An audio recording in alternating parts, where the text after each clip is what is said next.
Alright, so hello guys and welcome to this video. Today I'm pretty excited for this one. This one's going to be an epic video. I'm about to deliver some tips on accountability. And this is why it's a really special, because it's really about just changing the mindset in this lesson I'm about to teach, and all about how you can take some simple shifts and actually live our most accountable, result-oriented life.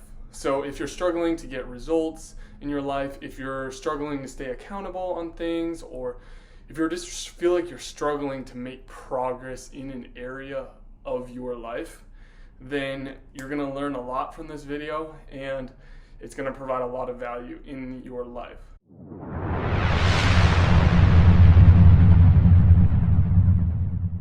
So the first thing we're going to look at is this chart that I drew up behind us. It's okay if you can't see it, I'll kind of read it, but it's talking about the relationship when we're going from the like the victim state, where like we feel like life's happening to us and we don't have much of like an option or like any like power in our life, up to life happens, and then we're moving up into accountability, to where we're really just taking charge of our life. So some of the I'll just call them the symptoms right now of when we're living in the victim. And if you guys relate to any of these, like, no fear, like it's a quick and easy transition, and that's the whole point of this video, because I find myself sometimes waiting for like the perfect time to do something, or like, oh, only if this would happen, if this situation or scenario was working out, then I could do it, and that's victimizing myself. So like I do it, like you might do it, and it's no big deal, because that's what, we're here to live and to learn and to really take our life experience to a higher quality, so that we can be, all that we can be our best versions. That's a good word, the best version of ourselves. So some of the symptoms are like waiting and hoping. Okay, it'll happen if it's meant to be, that kind of scenario. And so if we work up, then we have personal excuses, feeling like it's not my job. Maybe it's something like, even in a household, like they're not taking out the trash. I already took out the trash this week. It's just not my job again. Why is, obviously my family doesn't care about the cleanliness of this house, or, why'd they leave the dirty dishes out or something. That's not my job to do that all the time, and like victimizing yourself, like, oh, they're trying to disrespect me or something, and then that takes us to the next one when we're blaming people, like if everyone would just do their job, then something, then we'd get the outcome, then we'd get the result. But you can see how it's still not taking accountability or responsibility. It's, still putting the power into someone else's hands. If only they would do that. If only the weather was good today, then I would go on a run. If only I had, I was feeling 800%, then I could work my best today. But of course, when we're feeling our best, when everything's going perfect, everyone can do their best, and maximize their results. But it's the days that we don't, and then we have to be strong within and have the right strategies and skill sets, right? And so, like, that's the whole point of it. Fights reality, That's someone who, maybe gets like a DUI or something, and and they're like, well, like that shouldn't have happened to me, like that's not how I see it. Or it's someone who I don't know, gains weight, and they saying, well, like, that's not how I see it, like that food like shouldn't have that effect on me, like that's not how I see it. Next is we have avoids reality. Rather than they're asking no questions. So instead of seeking to understand the reality, they're staying in more of that ignorant. You might be staying in more of the ignorance is bliss state, but ignorance is not bliss. It's actual like it puts you a step down, because then you can't really take control of that. So if you feel like you associate with any of these, you can just put a 1 in the comments for right now, and then I'll ask you later if we can, when we start moving up into self-accountability here, and then I'll have you put a 2 if you can start relating to that. So don't be afraid to like see things as they are. Here's a quick little bonus. 3 tips of being a leader is: 1, seeing things as they are, but not worse than they are. Okay? And then number 2 is seeing things better than they are. Then having a vision for an outcome is better than it is. So, you're in your relationships, in your body, in your health, in your family, in your finances, seeing it better than it is once you've already seen it as it is, and then 3, making it the way you see it. Those are 3 tips of being a leader. So you might want to write that down, put it up on your wall, so you see it, gets in your subconscious mind, and you start becoming the leader that you know you are inside. Because anyone can be a leader, but it takes some accountability, self-accountability. So then we're moving up into life happens, okay? Like life's happening. So these type of people, so like if you're this type of person, you're seeking reality. What you're asking questions like, what is happening? Like, what's really going on here? Maybe that's with COVID. Maybe that's with, when you're trying to get into shape, why am I overweight? Or why am I not my best athletic self? Or why am I broke? Or how could I make more money? And you're seeking the actual essence of it, not trying to avoid reality anymore. And that's going to be superpower. I mean, like, that's going to change your life right there. You know what I'm saying? Like, that's the first step of being a leader. That's seeing it as it is and questioning that. And then how can I make it better? So acknowledging reality, this is the way it is. So that's, if you make $100,000 a year, but you want to make 100 million, well, it's a big number. It's cool though.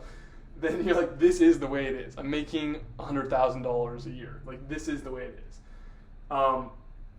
Then owns it. If it is to be, it's up to me. So if it's up to you to make $100 million per year, or to get the 6-pack, or to lose the extra 20 pounds, or to start eating healthy, or to go get the guy or the girl of your dreams, then you own it. You say, if it's to be, then it's up to me. Like, I'm the one that's going to make it happen, right? Full responsibility and ownership. Then we find the solution. That's where questions, we get kind of to the power of questions and how important asking questions in our life, because we're always asking questions. Whether it's right when our alarm goes off and we ask, why do I have to get up now? Well, that might put you in a lousy state. That might put you in a state where, like, oh, I got to go to this dumb job, or, oh, I got to just live like another day, or like, so it's what can I do, but it also ties into the quality of questions we ask yourself. If you wake up and you say, how can I have the best day ever? Different answers are going to come to your mind. So when you find the solution, you can kind of tie that in with asking better questions. Like, how can I have a better life experience? Or really just whatever what you're wanting to acquire in your life, asking better questions is going to get you closer to the answer on how you can get to that solution. Then the next one, all up here with accountability now. So being totally accountable for ourselves now is they're getting on with it. Okay, let's do it. So we went all the way from the victim, which is it'll happen if it's meant to be, all the way to, okay, like, let's get the job done. So we're down here. It'll happen if it's meant to be. It's not my job.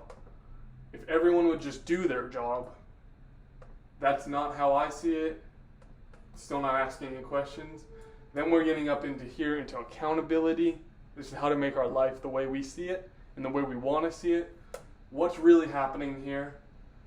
Then being truthful and honest, this is the way it is, then if we're trying to get to the next level, if it's to be, it's up to me to get the result, to find the coach, to get the, be resourceful in our life. Then you're asking, what can I do? So maybe that's getting the coach. Maybe that's going for mastery, all the way up to, okay, let's do it. And that, thank you for sticking with me and watching like this far. I know it's kind of a, it's kind of a loaded section right there.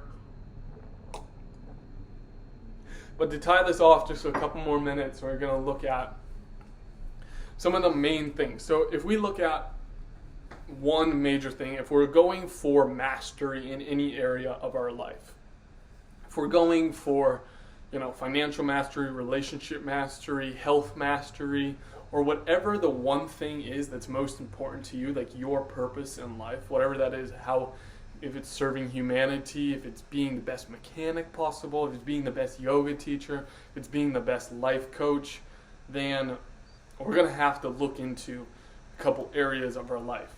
And that's one, time blocking. I made another video on that, all about being in our zone. For a majority of our time, if we want to master an area of our life, we have to be, it's like a ring, and then you want to be in the center, the bullseye, working on your zone, not being distracted or working on urgent but not important things, but working on the thing that's going to get you the most result, and the one thing that you want to master, like that fuels you and it makes you a passionate human being. So we're going for mastery.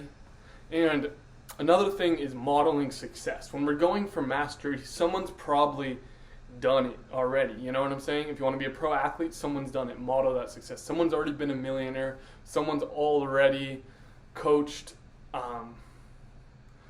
in the area of life that you're looking for. Whatever that might be. To be the best teacher, to be the best parent, to be the best yoga teacher. In getting a coach, because we're looking at accountability, as we just went over, not being a victim and being like, why, my life just isn't working or anything.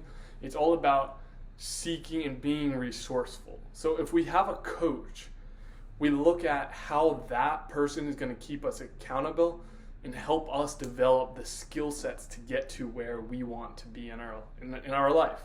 So for me, soccer, getting a soccer coach, that, it's not just being just going out and doing my best, but figuring out how I can get the skills to be the best at it. So there's a big difference about doing your best and then figuring out how to be the best at something. So it's making that shift from, do I just want to be good at it, or do I want to develop the skill to be the best at it?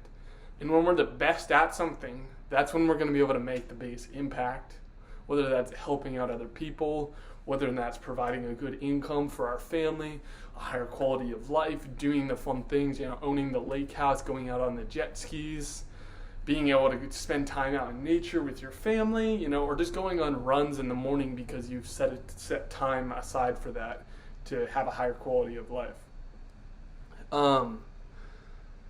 And we're, again, going for extraordinary results in our life. Because anyone can just get ordinary results, but we're going for extraordinary results, and that's really going to involve time blocking and setting aside time to get really, really, really, really incredibly outstanding at something. I mean, it really just takes it to outstanding, because being good at something doesn't really get you anything anymore. Because we look at professional sports, like, a lot of people play soccer around the world, right? Like, a lot of people. But it's, when you watch a professional game, like they're playing at an outstanding level. If we're looking at, stockbrokers, or like some of the people making the most money, they're playing at an outstanding level. So that's just some tips for you, some value for you, just to 4 tips I'll just talk about like right now, just to summarize this whole video. Is you want to go be self-accountable. So, and then you want to time block.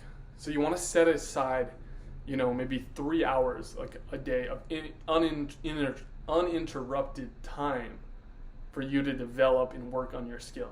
I remember my brother would fingerboard a lot, and I would be like, I would have had lunch, I would have gone on a walk or a run, I would have, done some drawing, I would have probably gone and had like another drink, and then I would like come back, and like he would still be fingerboarding. If you don't know what fingerboarding is, like a mini skateboard that you could do like skillful like tricks, and it's really this like, cool art form.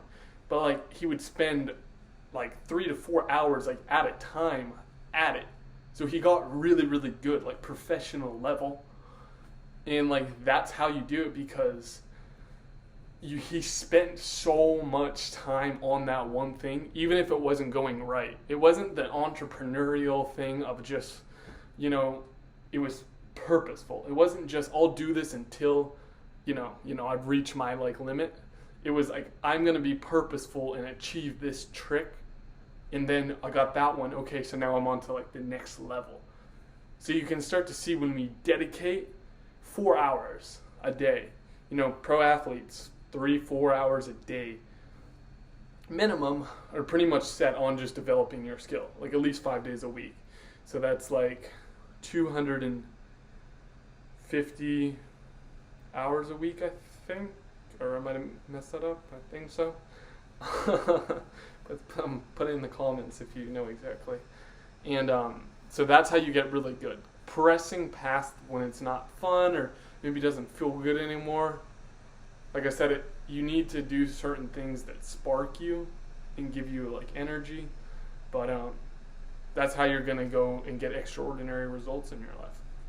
And don't forget to like and subscribe for more content so we can continue to stay up to date on how to be our best versions. All right, guys, take it easy. We'll see you next time.